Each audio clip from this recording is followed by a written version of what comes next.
Hello everyone, welcome back to my channel. আশা করি তোমরা সবাই খুব ভালো আছো আর আমরাও খুব ভালো আছি। এখানে অলরেডি পুজো স্টার্ট হয়ে গেছে এই উইকেন্ড থেকে। আমরা এখন আজকে বিকেলবেলা থেকে ব্লগটা স্টার্ট করলাম। আজকে ফ্রাইডে। আশা করি সবাই জানো যে ইউএসএতে কলকাতার টাইম অনুযায়ী পুজো হয় না সব জায়গাতে। আমি যেখানে থাকি, যেই স্টেটে থাকি, সেই স্টেটে ওরা এই সপ্তাহে পুজো করছে।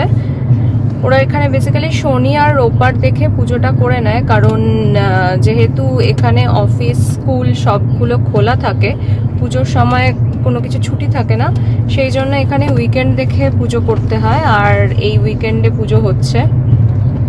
আর ওহায়োতে আমার ফার্স্ট পুজো, আমি এবারে ফার্স্ট পুজো এখানে কাটাচ্ছি। জানি না, আমার কোনো এক্সপিরিয়েন্স নেই।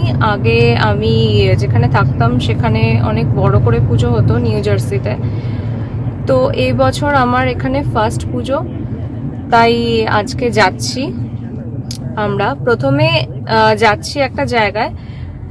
প্রথমে যাচ্ছি আমার মেয়ের রিহার্সালে। আমার মেয়ে পুজোতে পারফর্ম করছে ডান্সের, তো সেখানে রিহার্সাল থেকে যাব মন্দিরে। তো আশা করি তোমরা তো থাকবেই সাথে। আমি আমার ফার্স্ট টাইম দেখবো কিরকম এখানে পুজো হয়, টোটালটাই আমি ভিডিও করব। তাহলে চলো।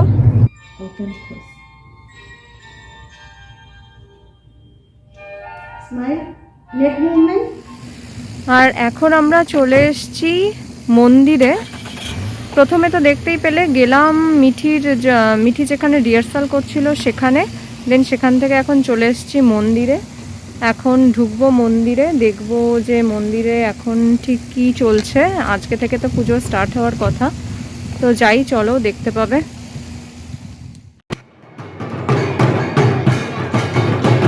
আর এখানে চলে আসার পরে দেখতে পাচ্ছি লোকজন প্রায় মোটামুটি চলেই এসছে পুজোর জন্য। এখানে একটা সুন্দর একটা প্যান্ডেল করেছে, যেটার মধ্যে ঠাকুর রেখেছে।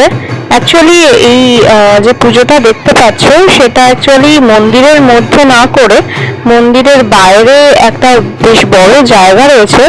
সেই জায়গাটার মধ্যে ছোট করে প্যান্ডেল করে দেখো ঠাকুর রেখেছে ভেতরে, বেশ ভালো লাগছে। আর প্রচুর লোক এসে গেছে, আমার সব বন্ধুরাও চলে এসছে। সবাই সবার মতো ভিডিও করছে, এনজয় করছে।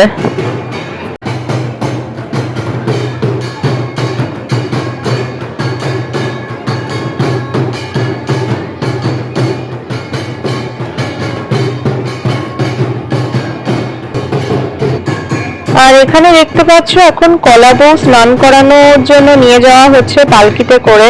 আসলে আমাদের এখানে যেহেতু টাইম ভীষণই শর্ট, 5 দিনের পুজোটাকে 2 দিনের মধ্যে সেরে নিতে হয়, তাই আজকে এখানে কলা বউ স্নানের জন্য নিয়ে যাওয়া হচ্ছে।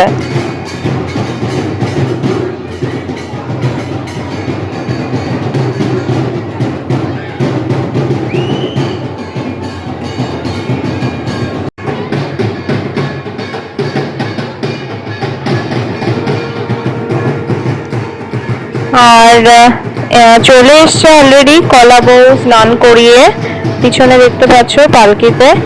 আর দেখো সামনের দিকে বাচ্চারা ভীষণ এনজয় করছে।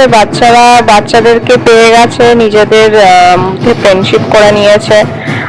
আর ওরাও একটা ঢাকের তালের সাথে ছন্দ মিলিয়ে নিজেদের মতন একটা নাচ ক্রিয়েট করে নিয়েছে, দেন মজা করছে ওরা এখানে।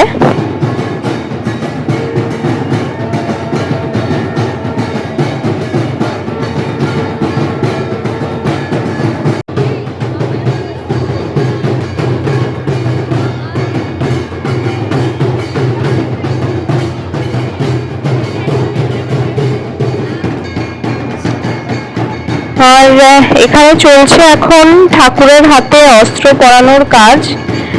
ওই যে বললাম, হাতে টাইম ভীষণই কম, 5 দিনের পুজোর কাজ 2 দিনে সারতে হচ্ছে। তাই আজকে সন্ধেবেলায় এখানে ঠাকুরের হাতে অস্ত্র দিয়ে দেওয়া হচ্ছে। আমরা এই জাস্ট মন্দির থেকে বাড়িতে এলাম, আর বেশ ভালো এনজয় করলাম আজকে মন্দিরে, সব বন্ধুদের সাথে দেখা হলো। আর মন্দির থেকে আজকে প্যাকেট দিয়েছে, আজকে ডিনারের প্যাকেট ছিল, তো ডিনারের প্যাকেট আমি জাস্ট এই খুললাম, এখনো খাওয়া শুরু করিনি। এখানে ভাতের সাথে দিয়েছে ডাল, এটাও মনে হচ্ছে ডাল, আর এটা একটা কিছু সবজি রয়েছে, কিছু ফ্রেঞ্চ ফ্রাইজ দিয়েছে, আর দিয়েছে একটা গোলাপ জাম। যেহেতু আজকে মন্দিরে হয়েছে তাই মন্দিরে পুরোটাই ভেজ, তো সেই জন্য ভেজ প্যাকেট করেছিল আজকে। তাহলে যাই হোক, আজকে আমি ব্লগটা এখানে শেষ করছি, ডিনারটা করে নেব কারণ অনেকটা রাত হলো, প্রায় 10:30 বাজে। এখন ডিনার করে কালকে আবার আমাদের মন্দিরে প্রোগ্রাম রয়েছে, কালকে আবার যাব সকাল থেকে, তো তখন আবার ভিডিওটা স্টার্ট করছি। তাহলে টিল দেন আজকে এই পর্যন্তই থাকলো, দেখা হচ্ছে আবার কালকে তোমাদের সঙ্গে। তাহলে চলো আজকে আমি এখানেই শেষ করছি। Good night, sweet dream, tata.